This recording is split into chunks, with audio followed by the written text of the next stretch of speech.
Bonjour à tous, j'espère que vous allez bien. Oui, oui, oui, mon dernier petit café du vendredi. Oui, nous sommes vendredi. J'attends encore avec impatience un message de mon cher Simon. Je ne sais pas si on se voit tout à l'heure ou pas, mais d'abord, je suis très, très contente d'être avec vous.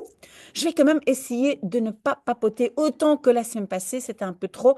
Désolée. Euh, alors, avant de commencer, je veux évidemment donner le résultat de mon fameux quiz. Il y avait trois réponses et vous le savez donc, s'il vous plaît, écoutez mes bubble teas. C'est le dimanche. Vous voyez, donc il y a toujours comme ça une vignette jaune. Ça, c'est très, très bien si vous voulez apprendre le néerlandais. Et donc, à chaque fois, je pose à la fin quelques questions. Et donc, les réponses étaient cette semaine-ci, enfin, ou en fait, donc dimanche passé. C'était donc quels légumes je vais préparer pour la fête de Pâques. C'était erwtjes en worteltjes, hein, ce sont des petits pois carottes. Alors, la colonne hein, comment on appelle ça? C'est pas du marbre, mais en... Ah, maintenant, j'ai oublié moi-même. La colonne Oh là, j'ai oublié en... Vous voyez, c'est noir, blanc comme ça. Ben, j'ai oublié, mais donc c'est une colonne, c'est un zeul. Granit, c'était ça. Granit, un zeul in granit. Et puis l'arbre dans mon jardin que j'ai reçu de la commune, ça c'est donc c'est un chêne, un eik. Ça c'était les trois réponses. Erwtjes en worteltjes, zeul, eik. Ceux qui ont trouvé la réponse peuvent m'écrire et reçoivent donc un t-shirt de ma chaîne YouTube. Voilà. Alors, quelques petites corrections, rectifications, on va le dire comme ça. Fati Fati n'est pas un homme. Fati Fati est une femme qui a des enfants, qui écoute ma chaîne. Merci beaucoup, Fati Fati. Et apparemment, ça vient de... euh, ben, vous avez écrit ou tu as écrit Fatiha, je pense. Ou est-ce que c'était Fatima? Je pense que c'est Fatiha, si je ne me suis pas trompée. Et voilà, donc c'est une femme avec des enfants et c'est très, très chouette que les mamans écoutent aussi ma chaîne. Alors, autre chose, mais avant de vous expliquer pourquoi je suis ultra, ultra stressée, je prends encore un peu de café et on va écouter notre petite musique. Mais je vais absolument vous expliquer pourquoi je suis hyper stressée. D'abord, encore un peu de café.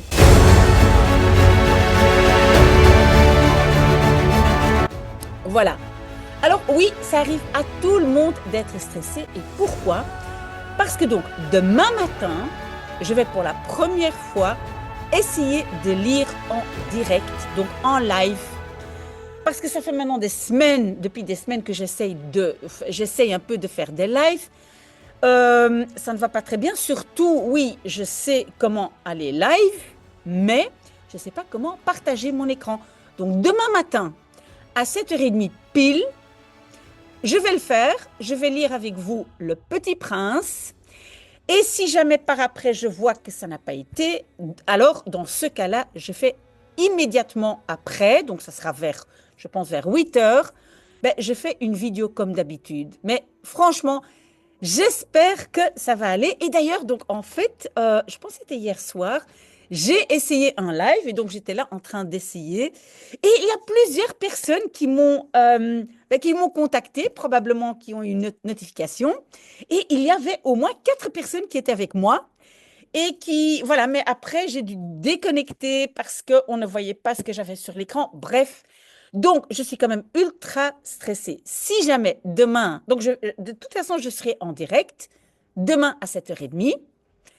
Je vous poserai les questions et je vous poserai la question, est-ce que vous voyez le texte à l'écran?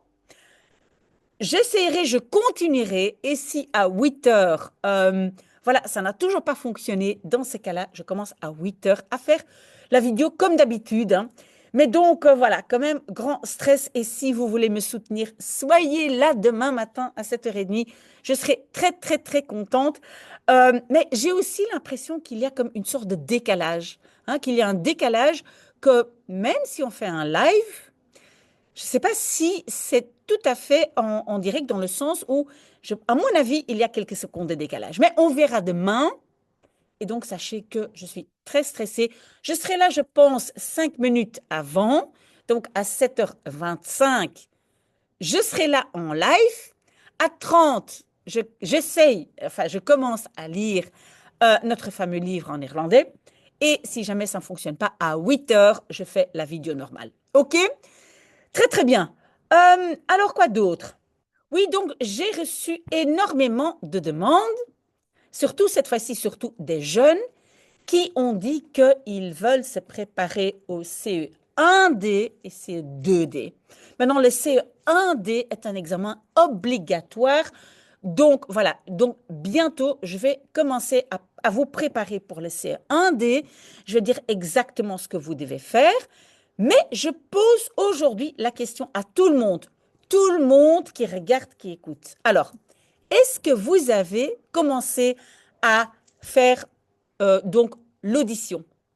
Si vous avez un niveau très très bas et si vous êtes donc vous vous préparez au CE1D, vous écoutez les petites histoires de Yip et Janneke. Je vous ai expliqué ça la semaine passée et donc je vous pose la question aujourd'hui. Est-ce que vous avez commencé? Est-ce que vous écoutez une toute petite histoire chaque jour et de préférence toujours la même jusqu'à ce que vous compreniez chaque mot de l'histoire. Et donc, c'est chaque fois le début de Yeppe Janneke. Vous voyez, c'est la vignette avec les deux petits enfants en noir. Ça, c'est si vous êtes, si vous avez un niveau très, très débutant. Si vous êtes déjà un tout petit peu plus avancé, dans ce cas-là, vous écoutez donc les auditions, j'appelle ça des bubble teasers, pour lesquels je donne les 3 réponses là. Ça, c'est la vignette jaune. Non, non, pardon, c'est pas la vignette jaune. Je me trompe. Non, non. Vous pouvez faire la vignette jaune. Ça, c'est les kortverhalen. Je raconte toujours une histoire courte. Ce matin, j'ai parlé de Rosa Parks. Donc, parfois, ce sont des mythes, des légendes, des contes de fées.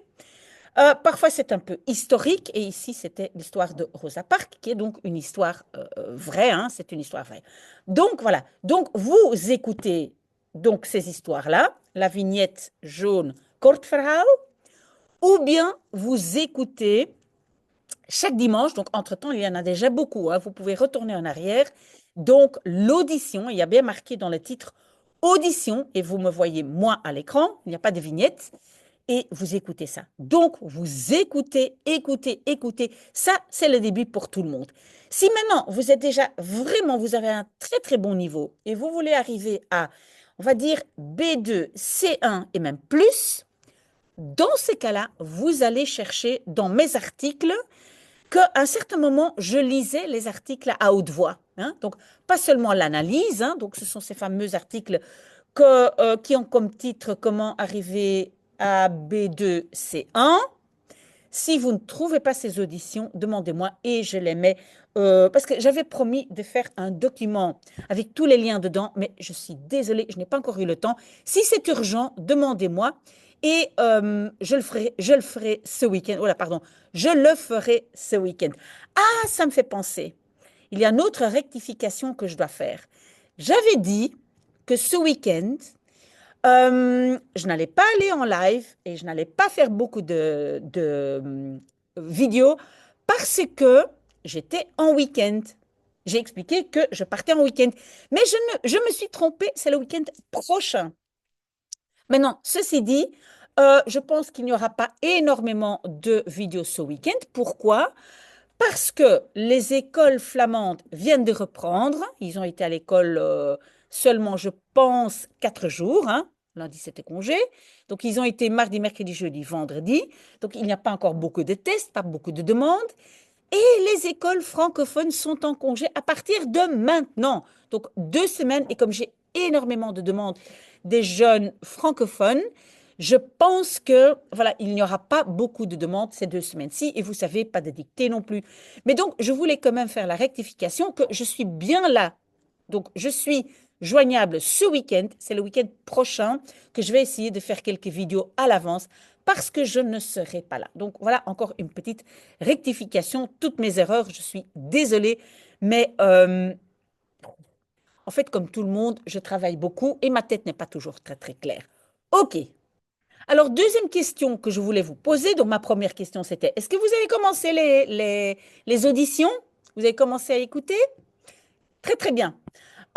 Et deuxième chose que je voulais vous demander, donc pour ceux qui ne sont pas très, comment on peut dire ça, analytiques ou académiques, c'est-à-dire vous n'aimez pas du tout euh, étudier dans les livres, mais pour cela, vous devez absolument avoir un plan pour apprendre la langue. Le plan, c'est quoi? Je fais un job d'étudiant en néerlandais. Je fais un vrai job en néerlandais où j'ai au moins des collègues néerlandophones.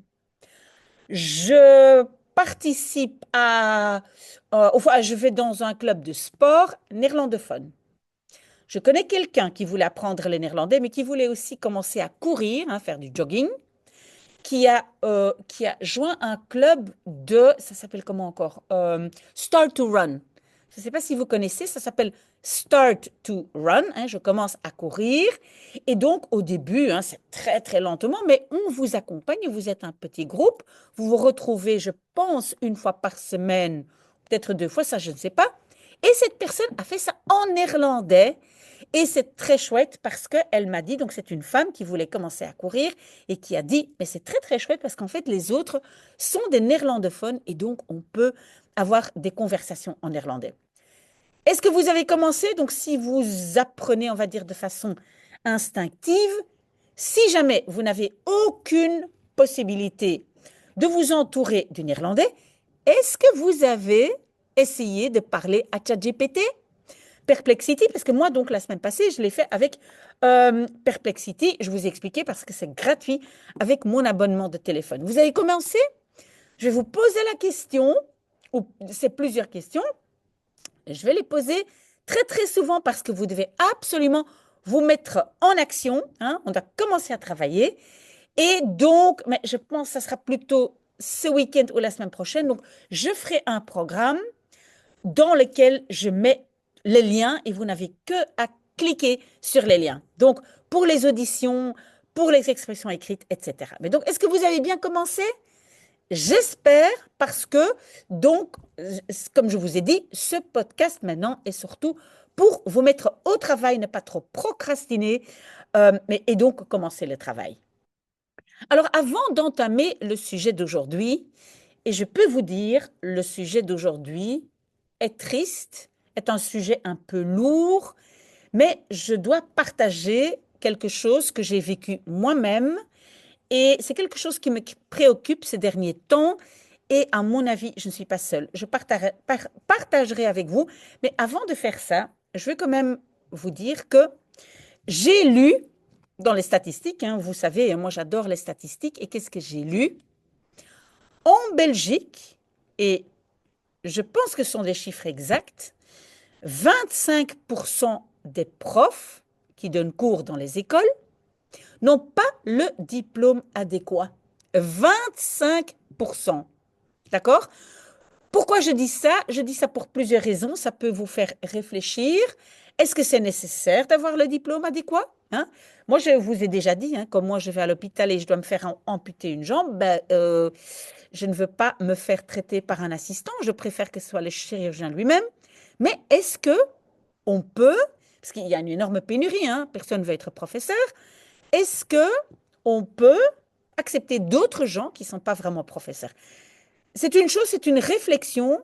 On va probablement en discuter une autre fois. Pourquoi j'ai pensé à ça?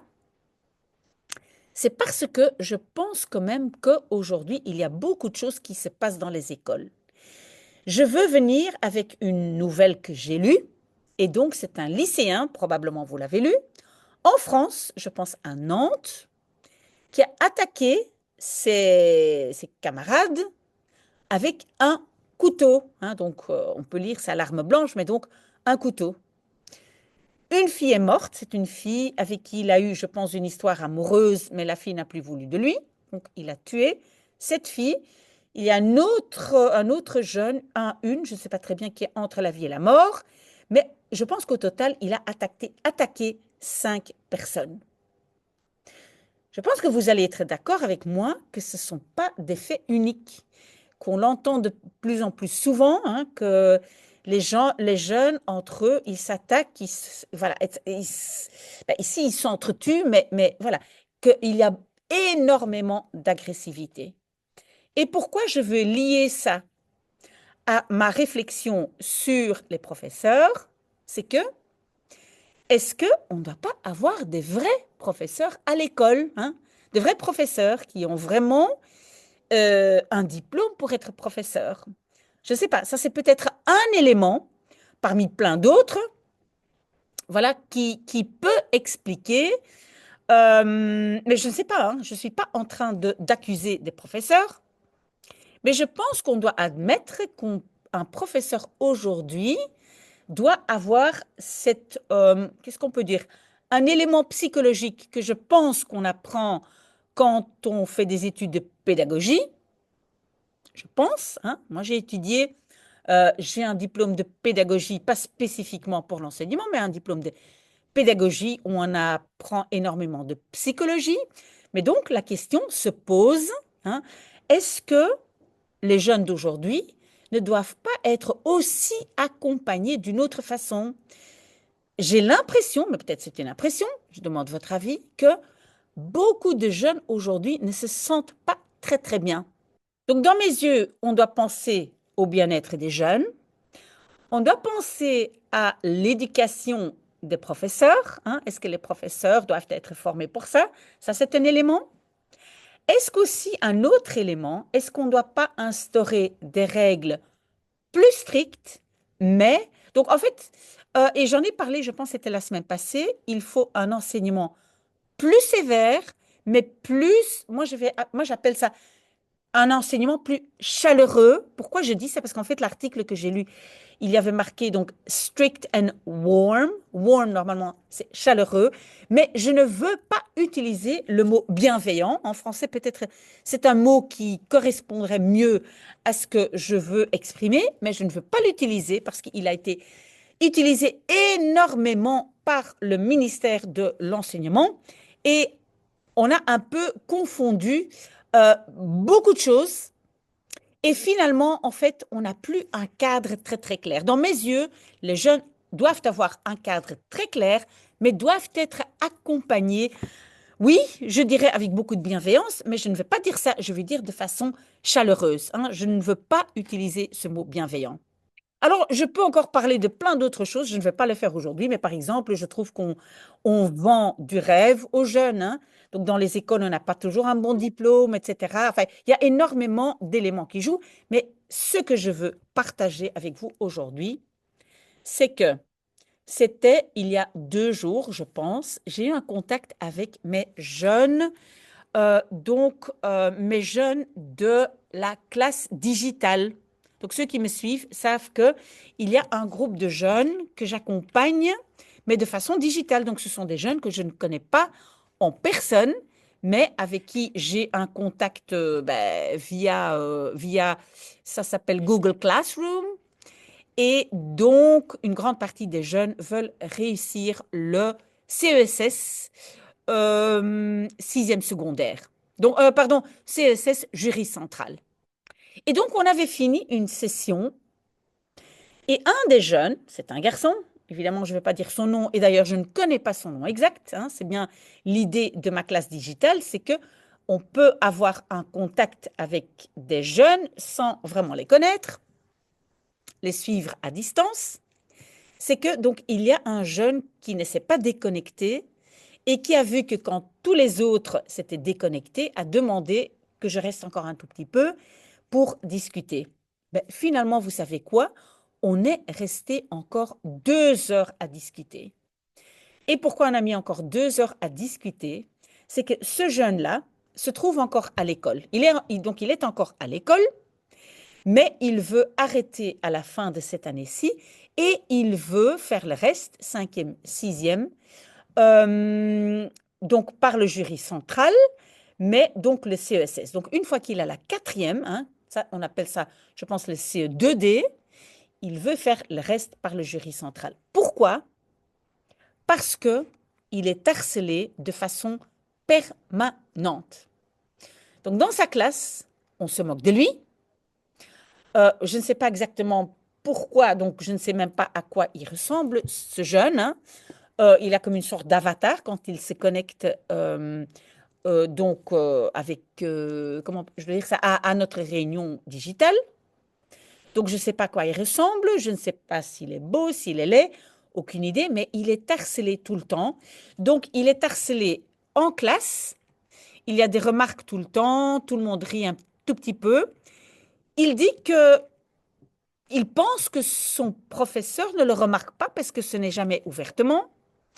Il a essayé de parler à son éducateur qui a dit oui, mais je n'ai pas le temps maintenant. Voilà, donc il ne se sent pas vraiment soutenu par son éducateur.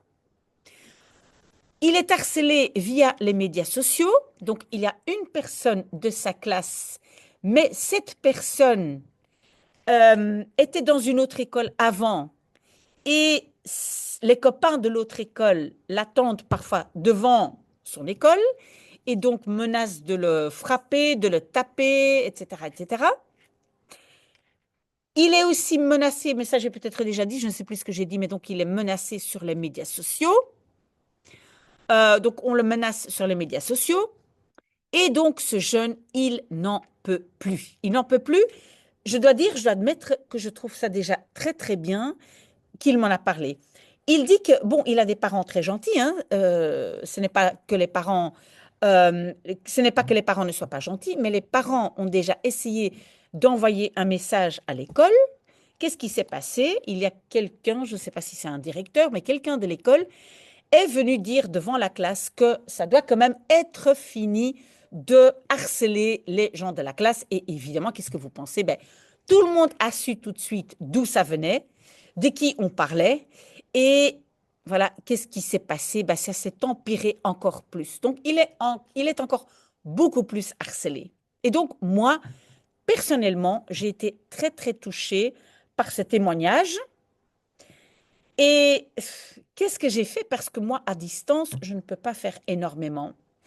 Mais donc, si vous êtes dans le même cas et si vous avez déjà essayé d'alerter des gens autour de vous, qu'est-ce que vous pouvez faire? Ben, une première chose à faire, c'est garder des captures d'écran de tout ce que vous envoie.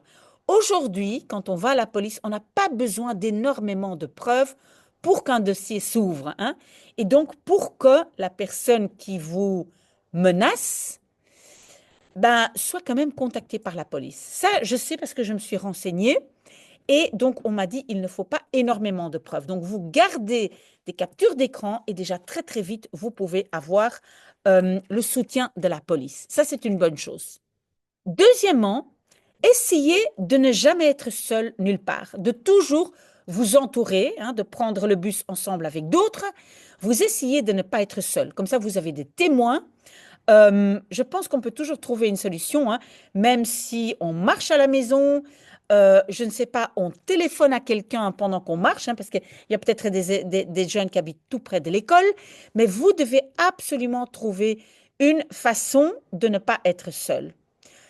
Troisième chose à faire, et je sais que moi je l'ai fait parce qu'en fait, ma fille est partie avec une amie dans pas les Alpes, les Pyrénées.